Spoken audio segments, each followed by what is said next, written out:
Hello and welcome to Through the Bible with Les Feldick, an Oklahoma rancher and farmer. Les Feldick has been teaching homestyle Bible classes for over 20 years in Iowa, Oklahoma, and Texas. Les Feldick's unique style of Bible teaching has made the books of the Bible come to life. When Les is teaching, it's so interesting that people say time just seems to fly by. And now, here is Les Feldick.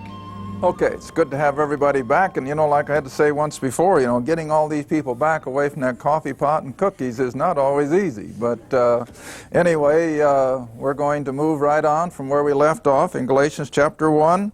But for those of you joining us on television, again, we appreciate the fact that we seem to be succeeding in letting you feel like you're a part of our class right here in the studio. And we trust that as many of you have written, you're using your Bibles and taking notes. And then if you need some extra help and you want our videos or our little booklets, why, they are available there. They're on the screen. We now also made them available with audio cassette. But whichever, we do it as a service, not that we try to generate income from them. All right, let's just get right back. This 30 minutes always goes so fast. Come back to Galatians chapter 1 and pick up where we left off at the end of our last program. We're finally now, Peter and James and John, Galatians chapter, I said 1, I'm sorry, chapter 2. Galatians chapter 2, where we left up. Thank you, Angie. I would have had everybody confused. But in Galatians chapter 2, and Peter and Barnabas have finally gotten the okay from the leadership of Jerusalem that they can continue their ministry to the Gentiles, and they will continue their ministry to the Jew, but they're going to put some strings on it, as I said. Number one, that they wanted Paul to remember the poor saints in Jerusalem, who remember have been there now because of the events of Acts chapter 2 and 3 and 4, where they sold all their goods with the idea that the king was coming, they wouldn't need them.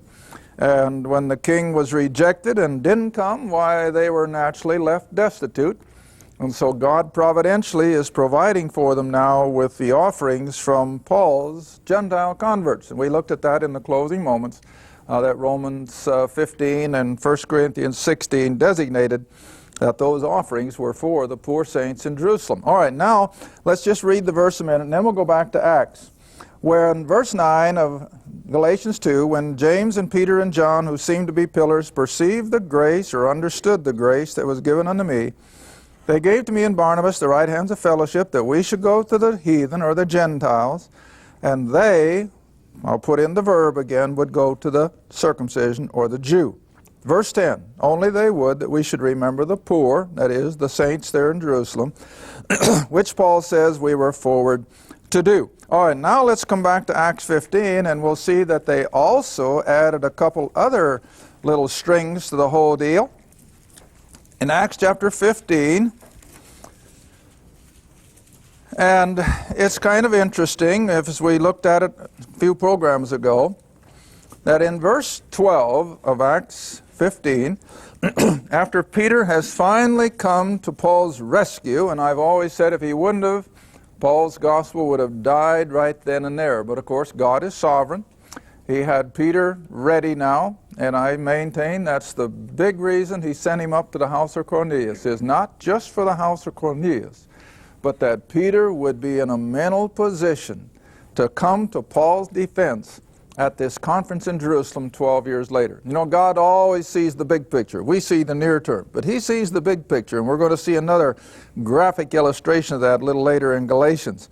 But Peter suddenly realized that, yes, he had gone to the house of pagan Gentiles, and he hadn't brought them under the law. He hadn't introduced circumcision, and while he was yet speaking, what happened? They believed. And of course, they didn't believe Paul's gospel. That hadn't been revealed yet, but they believed that Jesus was the Messiah of Israel, and God saved them. All right? So then verse 12 of Acts 15, then all the multitude, that is of these Jewish believers in Jerusalem, then all the multitude kept silence and gave audience to Barnabas and Paul, declaring what miracles and wonders God had wrought among the Gentiles by them. Now there's another point. You remember what 1 Corinthians says? Let's go back and look at it. It's been a long time. Hold your hand in Acts. We're going to be right back. 1 Corinthians chapter 1, verse 22. And you can't escape this. It just constantly comes up in front of you. 1 Corinthians chapter 1, verse 22. I'll wait until you all find it. 1 Corinthians chapter 1, verse 22. And again, most people, I suppose, just read right over it. But what a graphic statement. For the Jews require what? A sign. The Jews require a sign, like Missourians, you know. And so the Jews said, unless I see a sign, I won't believe. Well, God knew that, and He put up with that all the way up through their history. Now, you know that. When Moses was first confronted, he was a typical Jew, and he says, God, they're not going to believe me. How do I know? And what did God have to do? Show him a sign. Throw your rod on the ground. And then when he got into Pharaoh, and the only way he could convince the children of Israel that he was legitimate, he had to do it with signs and miracles. Why have I always said Christ performed all those miracles in his earthly ministry? To prove to Israel, see? To prove to Israel who he was. And I think he so graphically showed the difference in the mindset of Jews and Gentiles. Because back in his earthly ministry, he told the citizens of Capernaum that had the people of Sodom and Gomorrah witnessed what you have witnessed, what would they have done? They would have repented in sackcloth and lashes. Why? They wouldn't have had to said, well, show us a sign. They were Gentile. They were ready to believe it for being able to hear it. But the Jews required a sign. All right, now then back to Acts 15. So again, I am positive that if Paul and Barnabas could not have rehearsed some miraculous signs and miracles in their ministry, the Jews would have never bought it. But since they could, according to verse 11, they were convinced. And so that's what it says. All the multitude kept silence and gave audience to Barnabas and Paul, declaring, now that is Paul and Barnabas were, declaring the miracles and wonders that God had wrought amongst the Gentiles. Well, that got the Jews' attention. Now then, verse 13, so after they held their peace, that is the Jews, James answered. Now, who's the moderator? Well, you'd think it should have been Peter. Here we have a big, important conference settling something that's crucial. Peter's not the conference moderator. James is.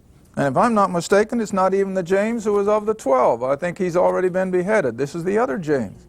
So you see, Peter has slipped out of his place of being the head man, and now it's James. And now he says, men and brethren, hearken unto me.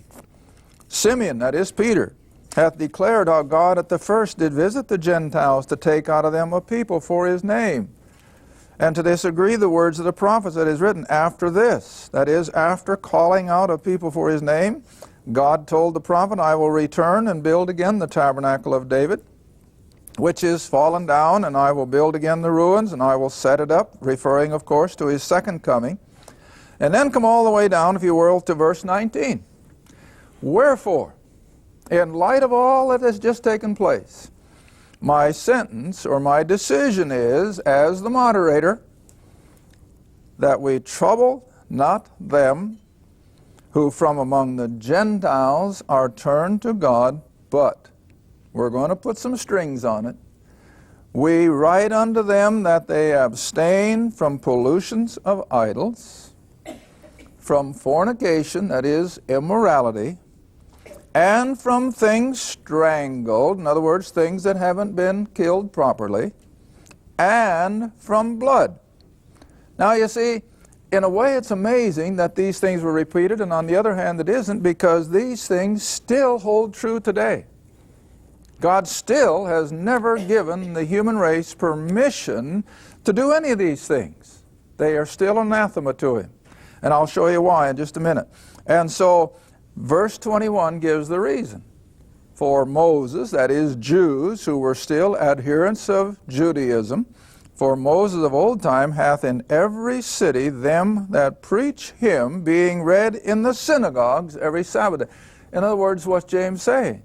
Now look, if you're going to go out into the Gentile world and preach this gospel of grace, that's well and good, but for the sake of Jews who are in those pagan communities, at least make your converts understand that some of these things are still fundamental, going all the way back to the law of Moses. And that, of course, Paul agreed with. And I'm sure that he taught it as such. All right, verse 22. So then it pleased the apostles and elders with the whole church, that is, the church of Jerusalem, to send chosen men of their own company to Antioch with Paul and Barnabas. And they wrote letters after this manner, verse 23, confirming it, that it was in writing, and no doubt they signed it, that they were no longer going to force them to keep the law and practice circumcision and so forth. And then drop down to verse 29, and the Holy Spirit has seen fit to repeat it. That this was part of this written agreement that went from the Jerusalem church up to Antioch, that you abstain from meat offered to idols, and from blood and things strangled, and from fornication, from which if you keep yourselves you shall do well. All right, now let's go back to the Old Testament a moment and see what they were referring to. And that would be in Leviticus chapter 17 and 18.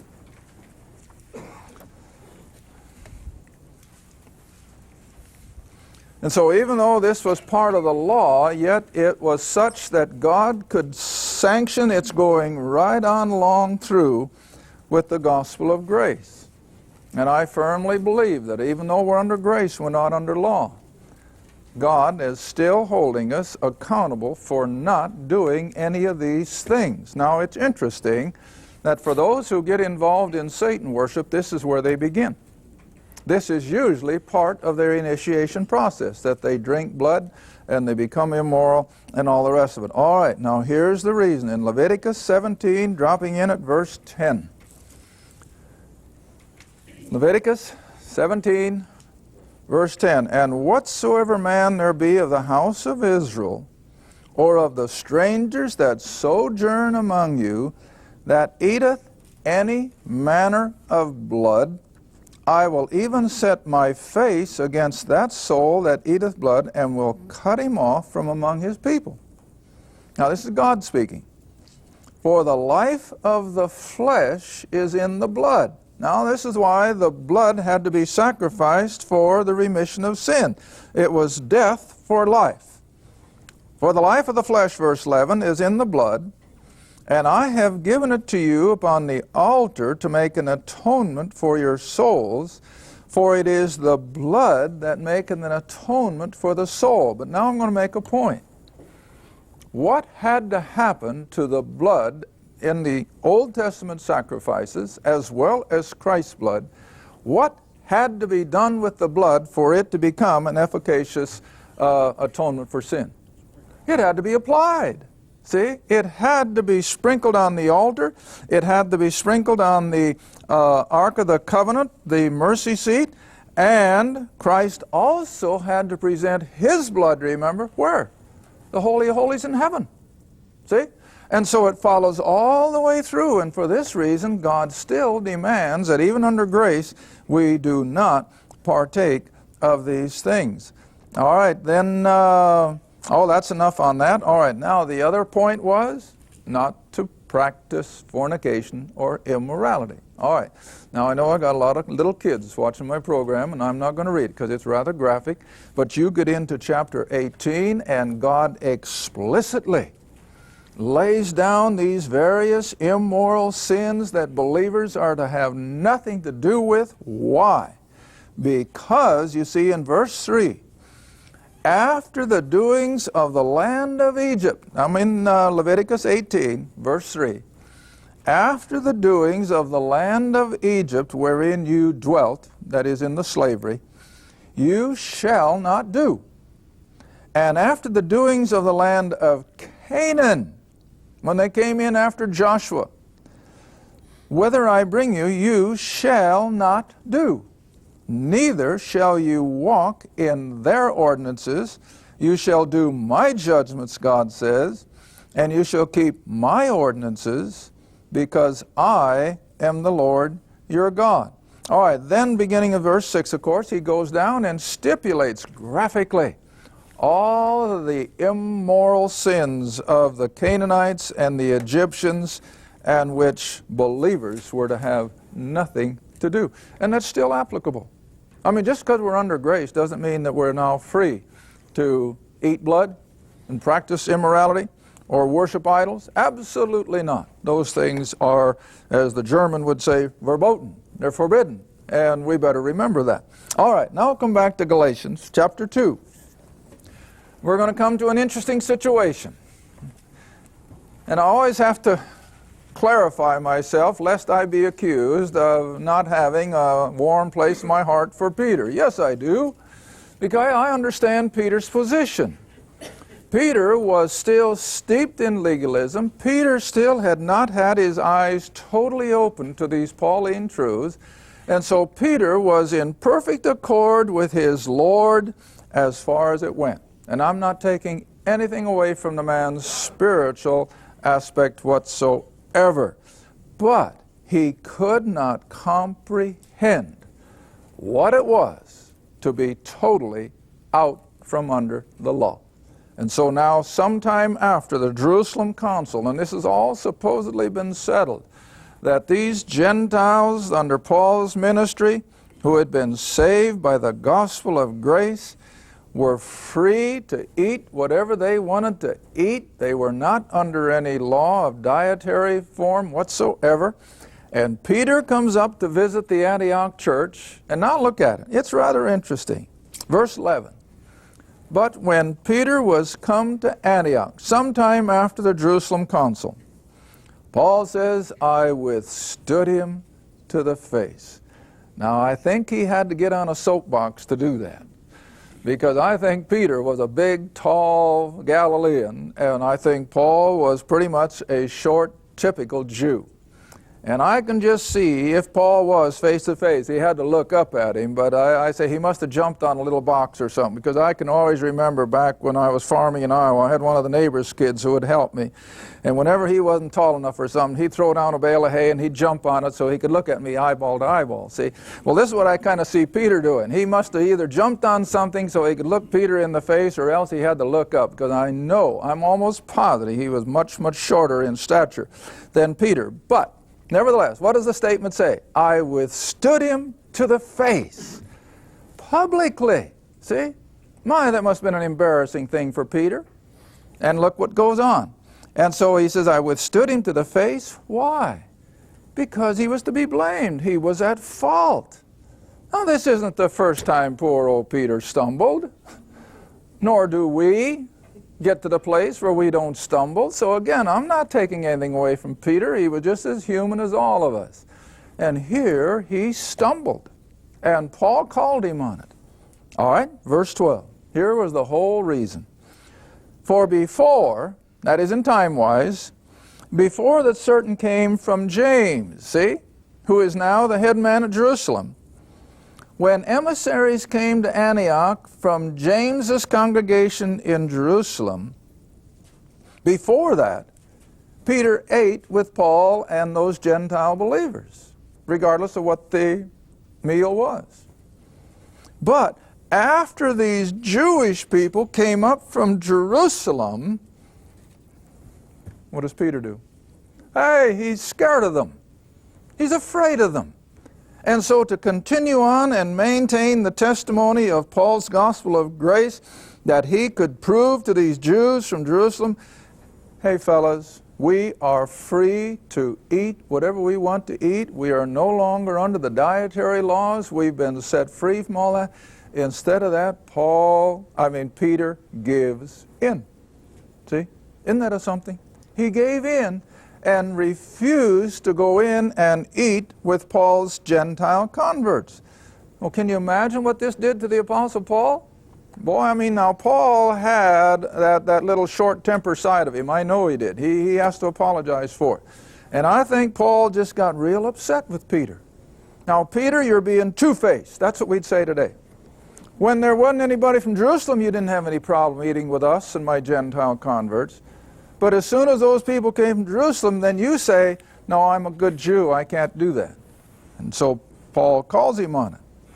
And so he says, he did eat with the Gentiles, verse 12, and when they were come, he withdrew and separated himself, that is, from the Gentiles, fearing who? Not God, the men from Jerusalem.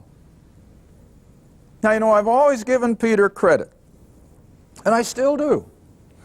Do you remember that leading up to his crucifixion, and suddenly when he saw that Jesus was arrested, and the young maid thought she recognized him, and you know the account. She said, well, you're one of them. What did he do? He denied it 3 times. He denied it. Swore. Why? He was afraid of the powers that were. But I've always made this point, and I'll make it again. After Peter witnessed the resurrection and the power of it, what happened to him? He was a different person. He was no longer afraid of anybody. He stood up to the Jewish religious leaders. He stood up to the Romans, and no doubt took a martyr's death because of it. But here, as an ordinary practicing Jew, in a moment of weakness amongst these Gentile believers, he blows his testimony again. And Paul has to call him on it. And so what does he say? Verse 13. And other Jews, because of what Peter did, other Jews dissembled or withdrew likewise with him, even to the point insomuch that Barnabas, good old Barnabas, that's seen everything that Paul was accomplishing among the Gentiles, even Barnabas was carried away with their dissimulation or their hypocrisy, that they couldn't eat with these Gentiles. All right. Verse 14, but Paul says, when I saw that they walked not uprightly. Peter not walking uprightly? No, not here he wasn't. He was failing miserably. And Paul says, and when they were not walking uprightly according to the truth of the gospel. What gospel? Paul's gospel. The gospel of grace, which now sets us free from these dietary rules and regulations. There is now no difference between Jew and Gentile.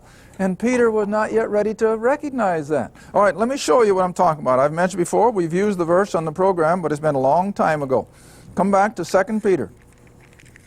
And I think this is such an enlightening verse. I taught for a long time before I found it, but what a verse. Dropping down in 2 Peter chapter 3 to verse 15. 2 Peter chapter 3, verse 15. All got it? Where Peter writes. Now remember, this is just shortly before he and Paul were martyred. This isn't in the beginning of his ministry. This is way at the end. He's had all these years of being in contact with Paul and Paul's message, and still he writes by inspiration. Verse 15, 2 Peter 3, account or understand that the long suffering of our Lord is salvation, even as our beloved brother Paul also, according to the wisdom given unto him, has written unto you. Verse 16, as also in all his epistles, speaking in them of these things. What things? Salvation, the gospel of grace. Speaking in them of these things, in which, that is his epistles, in which are some things, what? Hard to be understood. Now you can't imagine Peter saying like that, can you? After all these years, he still can't quite comprehend what Paul is driving home. Well, I'll tell you why. He was so steeped in Judaism that it just didn't come through. And so, read on. And in some things, are some things hard to be understood? And he wasn't alone. Look at the multitude that are encompassed in the last part of this verse.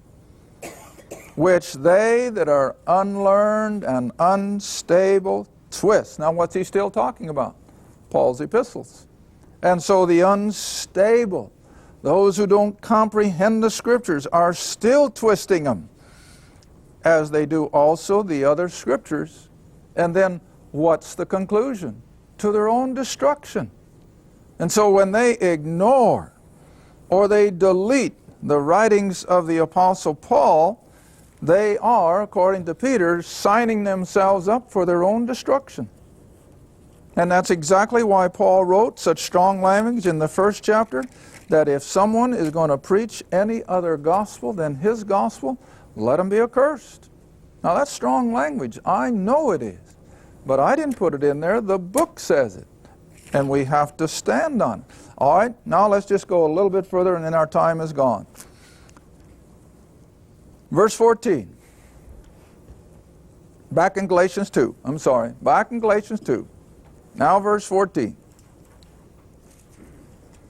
But when I saw that they, Peter and Barnabas and these other Jews, when I saw that they walked not uprightly according to the truth of the gospel, I said unto Peter before them all, publicly. Now it'd be a little different if this had been privately, wouldn't it? But this was a public rebuke, that if thou, being a Jew, which of course Peter and Barnabas were, if you're going to live after the manner of Gentiles, if you are going to admit that the grace of God has set you free from the law, and do not as the Jews, then why are you being, and I think it's a matter of being two-faced. If this is what you understand, that the grace of God has set everybody free from the law, then why do you still compel Gentiles to live as Jews? You see what he's saying? And listen, it's no different today. Oh, I know the rhetoric is a little different, but the concept is the same. That people are adding things that do not belong to the gospel of grace, and then they wonder why people have a hard time comprehending it. Well, it's confusion, see? Okay. Thank you for watching Through the Bible with Les Feldick, a weekly Bible study.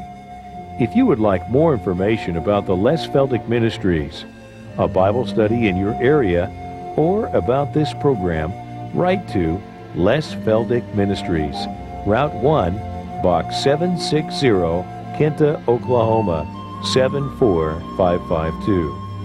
That's Route 1, Box 760, Kinta, Oklahoma, 74552. Through the Bible with Les Feldick is viewer supported, and your gift is appreciated. Thank you, and be sure to tune in next time for Through the Bible with Les Feldick.